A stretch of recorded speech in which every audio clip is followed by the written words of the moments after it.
குதிரை பேரம் நடந்ததற்கான சான்றுகளை நாங்கள் ஆளுநரிடம் என்ன கொடுத்திருக்கிறோமோ அதைத்தான் சொன்னோம். நீதிமன்றத்தில் வழக்காக எதை போட்டிருக்கோ அதைத்தான் சொன்னோம். அதுக்கு பதில் சொல்ல வேண்டியவர்கள் அதை விடுத்து விட்டு கூவத்தூரில் என்ன நடந்தது தெரியுமா? எங்கிட்ட ஏன் கேட்குறீங்க? அண்ணன் செங்கோட்டையனிடம் கேளுங்கள். விடுதலை சிறுத்தைகள் கட்சிக்கோ, சிபிஐ சிபிஎம் கட்சிக்கோ, ஐயுஎம்எல் கட்சிக்கோ, காங்கிரஸ் கட்சிக்கோ விழுந்த ஒவ்வொரு வாக்கும் தாவேகாவிற்கு எதிரான வாக்குத்தான். இந்த மாற்றத்தை தான் தமிழ்நாட்டு மக்கள் எதிர்பார்த்தார்களா? நாங்க ஏதாவது பேசணும்னா நீங்க உடனே எங்களை ஒவ்வொரு தடவையும் கேட்கறதுன்னா 3 மாசத்துல என்ன சார் செய்ய முடியும்? நீங்க அந்த 3 மாசத்துல செஞ்ச செய்திகளே 300 ஆண்டுகள் ஆனாலும் மாற்ற முடியாத பிழைகளாக மாறிக்கொண்டிருக்கிறது.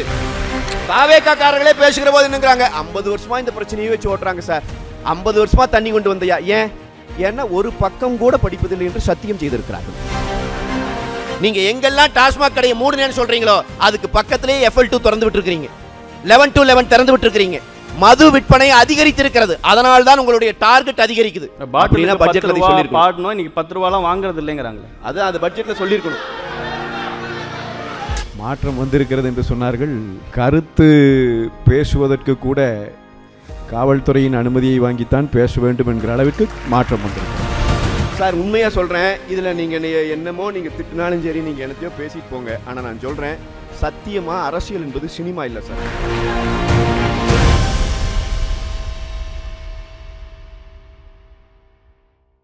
Dr. Srivama's Wellness presents the debates for the people, powered by Milky Mist.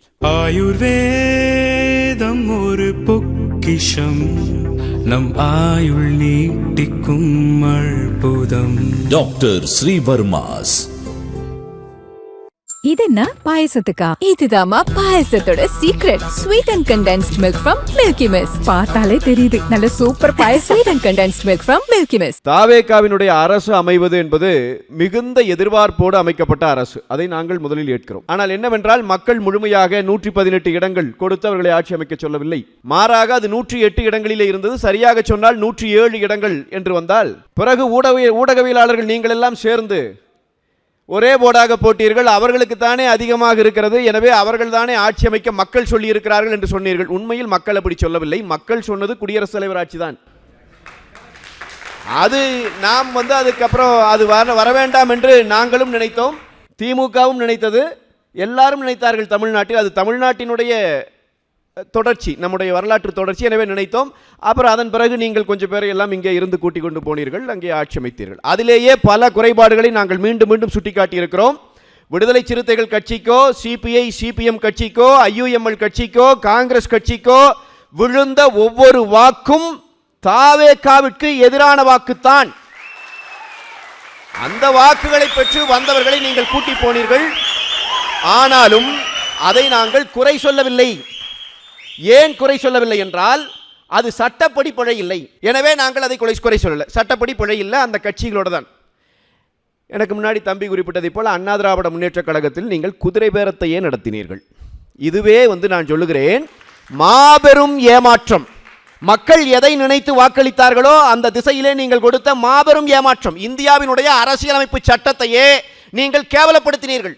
நான் சொல்லுகிறேன், 3 சட்டமன்ற உறுப்பினர்கள் அதிமுகவை சேர்ந்தவர்கள் கீழே சட்டமன்றத்தில் கீழே கிரவுண்ட் ஃப்ளோரில் ராஜினாமா பண்ணிட்டு மேலே படியேறி போறாங்க. அச்சடிக்கப்பட்ட அட்டை, உறுப்பினர் அட்டை, தாவேகா அட்டை சட்டமன்றத்தில் தயாராக இருக்கிறது. உடனடியாக உறுப்பினராக்கப்படுகிறார்கள். குதிரை பேரமா இல்லையா? இந்த மாற்றத்தை தான் தமிழ்நாட்டு மக்கள் எதிர்பார்த்தார்களா? நான் இன்னொருபடி மேலே போய் கேட்கிறேன்.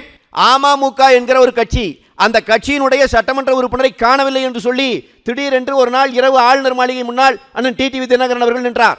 செய்தியாளர்கள் போனார்கள். பிறகு பார்த்தால் அவர் கையெழுத்து நான் போடவே இல்லை என்று சொன்னார். உடனே ஒரு வீடியோ வெளியிடப்பட்டது. வீடியோவை வெளியிட்டதே தாவேகா. அதில் என்ன சொன்னார்கள்? நீ கையெழுத்து போட்டிருக்கிறாய் பார் என்று வீடியோவை கொடுத்தார்கள். எங்கே உட்கார்ந்து கையெழுத்து போடுகிறார்? மக்கள் மத்தியிலே நின்று வாக்கு கேட்ட சட்டமன்ற உறுப்பினர் அமுக்கமாக காருக்குள்ளே இருந்து ரகசிய கையெழுத்து போடுகிறார். அப்பட்டமான குதிரை பேரம், அப்பட்டமான குதிரை பேரம். அதே நபர் சட்டமன்றத்திற்குள்ளே போய் இவர்கள் ஆட்சி நம்பிக்கை தீர்மானம் வருகிற போது இவர்களை ஆதரித்து வாக்களிக்கிறார். எனவே நான் சொல்லுகிறேன், முதல் எடுத்த எடுப்பிலேயே, முதல் கோணல் முற்றிலும் கோணல் என்பார்களே, முதல் எடுத்த எடுப்பிலேயே இந்தியாவின் அரசமைப்பிற்கு எதிராக, இந்திய சட்டத்திற்கு எதிராக, இந்த மக்களினுடைய, இந்த ஜனநாயகத்தினுடைய மனசாட்சிக்கு எதிராக உருவாக்கப்பட்ட ஒரு ஆட்சி இந்த தாவேகா ஆட்சி. முதல் குற்றம். ரெண்டாவது, நாங்கள் ஏதாவது பேசணும்னா நீங்கள் உடனே எங்களை ஒவ்வொரு தடவையும் கேட்குறதுன்னா 3 மாதத்தில் என்ன சார் செய்ய முடியும், அதை நாங்களே ஏற்கிறோம். 3 மாதத்தில் எல்லா சாதனைகளும் அவங்க செஞ்சிடணும்னு நாங்கள் கேட்கல. உண்மையில் எங்கள் மனசாட்சிப்படி நான் சொல்லுகிறேன், ஒரு 6 மாதம் 1 ஆண்டு காலம் அவர்கள் ஆட்சி செய்யட்டும், பிறகு அவர்களை விமர்சிப்போம் என்று தான் எல்லா கட்சிகளும் அந்த மனநிலையில் தான் இருந்தோம். ஆனால் நீங்கள் அந்த 3 மாதத்தில் செஞ்ச செய்திகளே 300 ஆண்டுகள் ஆனாலும் மாற்ற முடியாத பிழைகளாக மாறிக்கொண்டிருக்கிறது. மாநில உரிமைகளை நீங்கள் சமரசம் செய்கிறீர்கள். மேகதாதுவிலே அணை கட்ட வேண்டும் என்று சொல்லி வந்து நிற்கிற போது இந்த தாவேகா அரசாங்கம் என்ன நிலைப்பாடு எடுக்கிறது? நாங்கள் இப்போ தான் கேட்கிறோம். உங்களுக்கு அனுபவம் இல்லை என்பதற்காக நாட்டினுடைய அரசியல் வரலாறு காத்துக்கொண்டு நின்று கொண்டிருக்காது. நீங்கள் இன்றைக்கு அனுமதித்து விட்டீர்கள் என்றால் நாளைக்கு நாங்கள் ஆட்சிக்கு வந்து அமர்கிற போதும் அதை மீற முடியாது. இன்றைக்கு நாங்கள் கேட்பது தண்ணீர் பெற்றுக் கொடுங்கள் என்று உங்களை கேட்கவில்லை. தண்ணீர் பெறுகிற உரிமையை நாங்கள் ஏற்கனவே பெற்றுவிட்டோம், அதை காப்பாற்றுங்கள் என்று கேட்கிறோம். தாவேகா காரர்களே பேசுகிற போது என்னங்கிறாங்க, 50 வருஷமா இந்த பிரச்சனையை வச்சு ஓட்டுறாங்க சார், 50 வருஷமா தண்ணி கொண்டு வந்தையா? ஏன்னா ஒரு பக்கம் கூட படிப்பதில்லை என்று சத்தியம் செய்திருக்கிறார்கள். தயவு கூர்ந்து என்ன நடந்தது என்பதை படியுங்கள். ஏற்கனவே காவிரி நம்முடைய உரிமை என்ன என்பதை நாம் நிலைநாட்டி இருக்கிறோம். அதை மீட்டுக் கொடுங்கள் என்று தான் கேட்கிறோம். அதை தவற விட்டு விடாதீர்கள் என்று கேட்கிறோம். ஆயிரக்கணக்கான பேர் செத்து விழுந்து கொஞ்ச நஞ்ச ரத்தம் அல்ல சிந்திய ரத்தம் காவிரியை வென்றெடுப்பதற்கு உங்களுடைய அறியாமையால் அதை நீங்கள் இழக்கிறீர்கள். கர்நாடக சிஎம்ஏ மீட் பண்ணலாம். எவ்வளவு அறிவிலித்தனமான முடிவு. நான் சொல்லுகிறேன், எதற்காக முதலமைச்சர் கர்நாடகா போக வேண்டும் என்று நினைத்தார்? நான் கூட நினைத்தேன், நான் அசிங்கப்பட்டாலும் பரவாயில்ல, மக்களுக்கு நல்லது நடந்துராதான்னு போனான்னு நினைச்சேன்.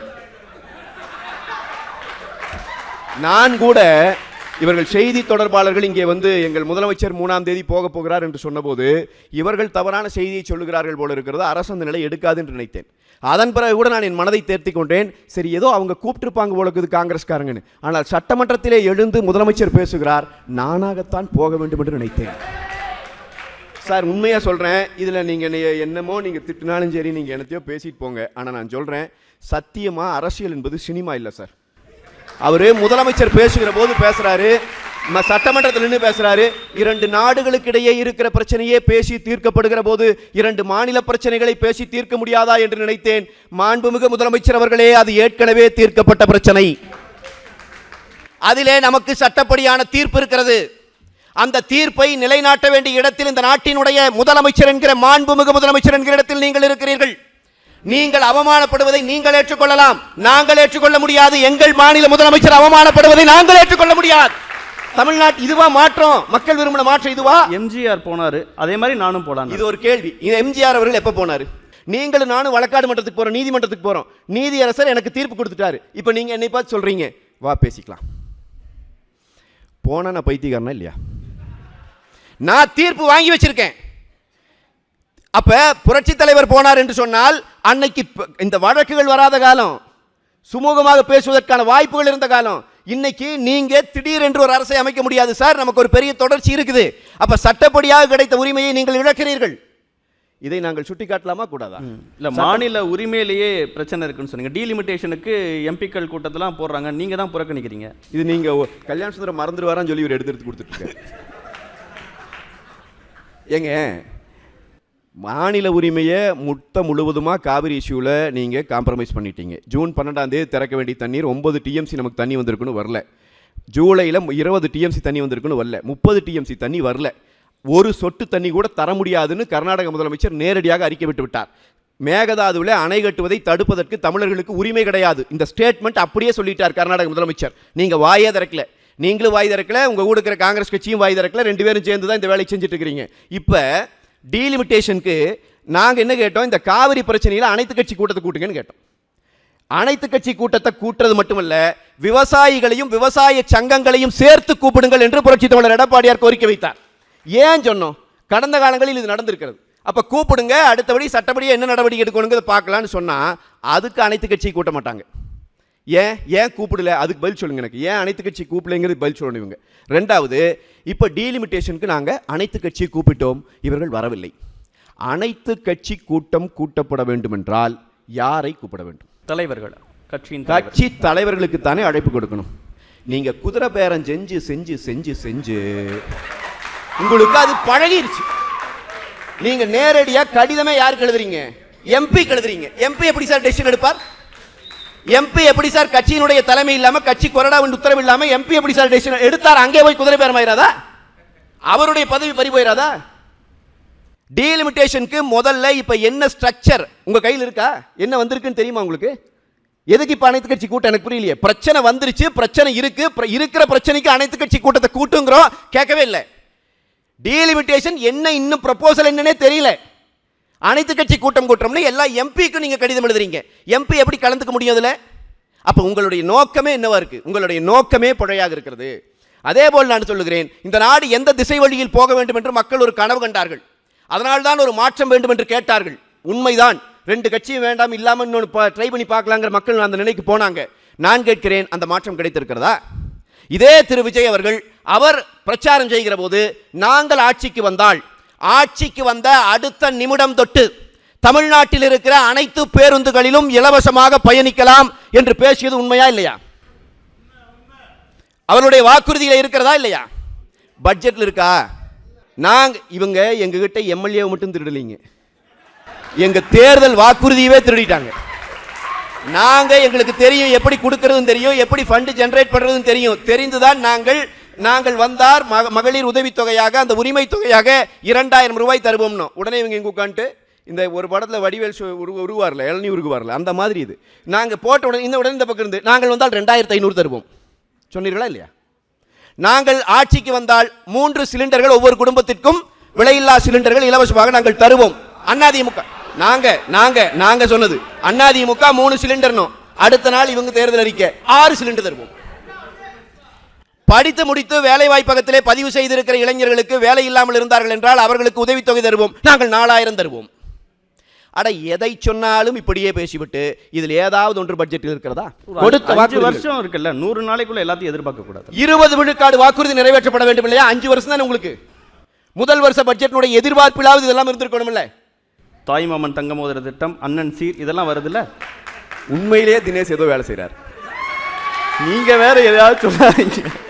நான் தான் மறுபடியும் கேட்கிறோம். இந்த தாய்மாமன் திட்டம்னு கொடுத்து அதுக்கு ஒரு 600 கோடி, கல்விக்கு இருக்கிற தொகையை குறைச்சிருக்கிறீங்க, உயர்கல்விக்கான ஒதுக்கப்பட்ட நிதியை குறைச்சிருக்கிறீங்க, எல்லாம் தாண்டி மூலதன செலவீடுகளில் 3000 கோடி குறைச்சிருக்கிறீங்க. வரவேற்கிறோன்னு எஸ்பி வேலுமணி அவர்கள் சொல்றாரு, கொஞ்சம் அம்மாவின் திட்டங்களை செய்யறாரு. எடப்பாடி பழனிசாமி அதிமுக சார்பாக தானே பேச கூப்பிட்டீங்க. இப்ப ஏடிஎம்கே எம்எல்ஏவா எஸ்பி வேலுமணி? எங்க பொதுச் செயலாளர் சொல்றதா என் கருத்து, அதிமுக கருத்து, எங்க பொதுச் செயலாளர் சொல்ற கருத்து, அதிமுக கருத்து, அதுதான் என் கருத்து, அதுதான் கடைசியில் இருக்கிற அதிமுக தொண்டனின் கருத்து. அதைத்தான் நான் பேச முடியும். நான் பேசுவதிலே பிழை இருந்தால் நீங்க சுட்டி காட்டுங்க. நீங்க விரும்புற கருத்து நான் சொல்ல முடியாது இல்லையா? நான் கேட்கிற கேள்வி என்னன்னா, உயர்கல்விக்கு கம்மி பண்ணி கல்வித்துறைக்கு ஒதுக்கப்பட்ட நிதியை குறைத்து, இதெல்லாம் மூலதன செலவீடுகள் 3000 கோடி மூலதன செலவீடுகளை குறைச்சிருக்கிறீங்க. இது என்ன பட்ஜெட்? இது எதை நோக்கி, எந்த திசை வழியை காட்டுகிறது தமிழ்நாட்டிற்கு? இந்த இப்ப 10 லட்சம் கோடி கடன் இருக்கிறது என்று திரு விஜய் அவர்களும் பேசினார்கள், நாங்களும் பேசினோம், எல்லாரும் பேசினோம், எல்லாருக்கும் தெரியும். அதற்கு வட்டி கட்டணம்ங்கிறது தெரியும். இன்னைக்கு அந்த 10 லட்சம் கோடி கடனுக்கு நாங்கள் இப்பவே 21,000 கோடி இவங்க கடன் வாங்கிட்டாங்க. 21,000 கோடி கடன், அதுல 14,000 கோடி வட்டி கட்டி இருக்கோம்ங்கிறாங்க. நான் கேட்கிறேன், வட்டி கட்ட வேண்டும், கடன் இருக்கிறது என்பது தெரிந்துதானே வருகிறீர்கள்? இந்த பட்ஜெட்ல இந்த கடனை குறைப்பதற்கு, இந்த வட்டியை கட்டுகிற வட்டியை குறைப்பதற்கு நீங்கள் எடுத்திருக்கிற ஒரே ஒரு திட்டத்தை சொல்லுங்கள். ஓகே, ஒரே நிமிஷம் முடிச்சிடுறேன். இந்த ஊழல் குற்றச்சாட்டுகள்னு சொல்லி அதே ஒரு இப்போ விஜயபாஸ்கர் அவர்கள் கரூர்லேருந்து போனார் இல்லைங்களா? கரூர் விஜயபாஸ்கர் மேலே தேர்தலில் முறைகேடு செய்து வென்று விட்டார்னு வழக்கு போட்டதே தாவேகாவினுடைய மாவட்ட செயலாளர். அவர் அங்கே போய் சேர்ந்த உடனேயே அந்த வழக்கை வாபஸ் வாங்கிட்டீங்க. நான் சொல்லுகிறேன், இதை எதிர்பார்த்து மக்கள் வாக்களித்தார்களா? இதுதான் மாற்றமா? டாஸ்மாக் கடைகளை மூடுவோம், குறைந்தபட்சம் நாங்கள் மதுவிலக்கு கொண்டு வருவோம். இன்னும் சொல்லுகிறோம், உங்களை போன்ற செய்தியாளர்கள் அந்த தாய்மார்கள் முன்னாடி கொண்டு போய் மைக்க வச்ச போது எத்தனை தாய்மார்கள், அவர்களுக்கு அரசியல் தெளிவு அதெல்லாம் தேவையே இல்லை. அந்த அம்மா என்ன சொன்னாங்க? ஐயோ, குடிக்க வச்சு இப்படி எல்லாம் நடந்துருச்சு, எங்க பையன் வந்துருவான், தளபதி வந்துருவாரு, வந்த பிறகு இந்த குடியெல்லாம் இல்லாம பண்ணிடுவாரு. அந்த தாய்மார்கள் கண்ணீர் விட்டது உண்மையா இல்லையா? அவர்கள் வாக்குறுதியிலே இல்லையே. அவர் மதுக்கடைகளை சொல்றீங்க, அவர்கள் மாற்றத்தை விரும்பினார்கள் என்பது உண்மையா இல்லையா? அவங்க வாக்குறுதி நான் சொல்லவே இல்லை. அந்த மக்கள் மாற்றத்தை விரும்பினார்கள். இதே ஆதவர்ஜுனா அவர்கள் தொலைக்காட்சி பேட்டியிலே கொடுக்கிற போது, இந்த மதுவிலக்கு சம்பந்தமாக உங்கள் நிலைப்பாடு, கட்டாயம் எங்கள் நிலைப்பாடு மாறும், தனியார் மயப்படுத்துவோம் என்றே பேசிவிட்டு போனார் தேர்தலுக்கு முன்பே. சரிதானுங்களா? இப்படி இருந்த எதிர்பார்ப்பில் இப்ப ஏற்கனவே டாஸ்மாகில் இருந்த வருமானத்தை விட இப்ப இந்த வருஷத்துக்கு எதிர்பார்ப்பு எவ்வளவு? வருமான கூடுதல் 56,000 கோடி இலக்கு வைத்திருக்கிறது இந்த அரசு. இந்த அரசினுடைய பினான்ஸ் செக்ரட்டரி பட்ஜெட் வர்ற அன்னைக்கு பேட்டி கொடுக்கிறார். இன்னும் 50 ஆண்டுகளுக்கு கடனை குறைக்க முடியாது, கடன் அதிகரிக்கத்தான் செய்யும். இந்த வார்த்தையை நீங்கள் தேர்தலுக்கு முந்தைய நாள் பேசியிருந்தால் இந்த மாற்றம் நடந்திருக்குமா என்பதை நீங்கள் சிந்திச்சு பாருங்க. எவ்வளவு பெரிய ஏமாற்றம். நீங்க எங்கெல்லாம் டாஸ்மாக் கடையை மூடுனேன்னு சொல்றீங்களோ அதுக்கு பக்கத்திலேயே FL2 திறந்து விட்டுருக்கீங்க, 11 to 11 திறந்து விட்டுருக்கீங்க. மது விற்பனை அதிகரித்திருக்கிறது, அதனால தான் உங்களுடைய டார்கெட் அதிகரிக்குது. ஆனா அமைச்சர் சொல்றாரு ஊழலை குறைச்சங்காட்டி நாங்க அதிகப்படுத்திடுவோம். அப்படினா பட்ஜெட்ல சொல்லிருக்கோம். பாடணும் இன்னைக்கு 10 ரூபாய்லாம் வாங்குறது இல்லைங்கறாங்களே. அது பட்ஜெட்ல சொல்லிருக்கணும். இப்ப 20 ரூபாய் வாங்குறாங்க, அது உண்மை. காணொளிகள் வெளியே வந்திருக்கு. நான் என்ன கேட்கிறேன், ஊழலை குறைத்துத்தான் நாங்கள் இந்த டாஸ்மாக் வருமானத்தை அதிகரிக்க போகிறோம் என்று அமைச்சர் நம்பினால் அதை அவர் கட்டாயமாக பட்ஜெட்டிலே தெளிவுபடுத்தி இருக்க வேண்டும். எந்த தெளிவும் இல்லை. நீங்க வேணா படிச்சு பாருங்க பட்ஜெட். நானும் சுத்தி அதுக்குள்ள பார்த்துட்டேன், எனக்கு தெரியல. யாராவது தெரிஞ்சவங்க எடுத்து சொல்லுங்க. அப்படின்னா மாநில உரிமைகளை இழந்திருக்கிறது, சட்டம் ஒழுங்கு சந்தி சிரிக்கிறது, அமைச்சர்களின் பெயரில் எல்லாம் சொல்ல முடியாத அளவிற்கு, வெளியே பேச முடியாத அளவிற்கு குற்றச்சாட்டுகள் ஆதாரப்பூர்வமாக வெளியிடப்படுகிறது. ஊழலை ஒழித்து விட்டோம் என்று சொல்லுகிறவர்கள் மீது அரசு வழக்கறிஞர்களை நியமிப்பதிலே மிகப்பெரிய ஊழல் நடந்திருக்கிறது என்கிற குற்றச்சாட்டை அவர்கள் கட்சிக்காரர்களை வைத்துக் கொண்டிருக்கிறார்கள். எனவே எந்தெந்த விஷயங்களை சொன்னார்களோ அதற்கு நேர் எதிர்த்த செயலை இவர்கள் பயணிக்க தொடங்கிவிட்டார்கள். சாதாரணமாக திரு விஜய் அவர்களை நம்பி, அவருடைய முகத்தை நம்பி அந்த மனிதர் நமக்கான அண்ணன் என்று நினைத்து பின்னால் ஓடி என்னுடைய தம்பி தங்கைகளையும் அந்த சாதாரண மக்களையும் பச்சையாக வஞ்சித்துக் கொண்டிருக்கிறது தாவேகாவினுடைய இந்த அரசாங்கம். அந்த பிள்ளைகளும் ஒரு நாள் திரும்பி வருவார்கள் என்கிற நம்பிக்கையோடு முதல் சுற்றை நிறைவு செய்கிறேன். நன்றி திரு கல்யாணசுந்தரம். மாற்றம் வந்திருக்கிறது என்று சொன்னார்கள். கருத்து பேசுவதற்கு கூட காவல்துறையின் அனுமதியை வாங்கித்தான் பேச வேண்டும் என்கிற அளவிற்கு மாற்றம் வந்திருக்கிறது. இது நல்ல மாற்றமா இல்லை அது உகந்த மாற்றம் இல்லையா என்பதை மக்கள் தீர்மானிக்கட்டும். நான் முதல் சுற்றிலே வைத்த வாதங்கள், அந்த வாதங்களுக்கான பதிலை எதிர்பார்த்தேன். ஆனால் அப்படியான பதில்கள் என் அன்பு சகோதரர்களிடமிருந்து வரவில்லை என்பதிலே தான் எனக்கு வருத்தம். எனவே நான் அவர்கள் சொன்ன சில செய்திகளை, மரியாதைக்குரிய அண்ணன் ஜெகதீசன் அவர்கள் பேசுகிற போது காவிரி தண்ணீர் வராமல் போக தாவேகா காரணமா என்று கேட்டார். அப்படி யாரும் சொல்லவே இல்லை. தாவேகா காரணம் என்று நாங்கள் ஏன் சொல்ல போகிறோம்? நாங்கள் சொல்லுவது அதை பெற வேண்டிய அந்த உரிமை, ஏற்கனவே பெறப்பட்டிருக்கிற உரிமையை இந்த முறை பெற்றுத்தருகிற இடத்தில் முதலமைச்சராக திரு விஜய் அவர்கள் இருக்கிறார். தாவேகா ஆளும் கட்சியாக இருக்கிறது. அந்த கடமை அவர்களுடையது என்று சுட்டிக்காட்டுகிறோம். அந்த கடமையிலே நீங்கள் தவறிவிட்டீர்கள். அப்போ இதுதான் மாற்றமா என்று நாங்கள் கேட்கிறோம்.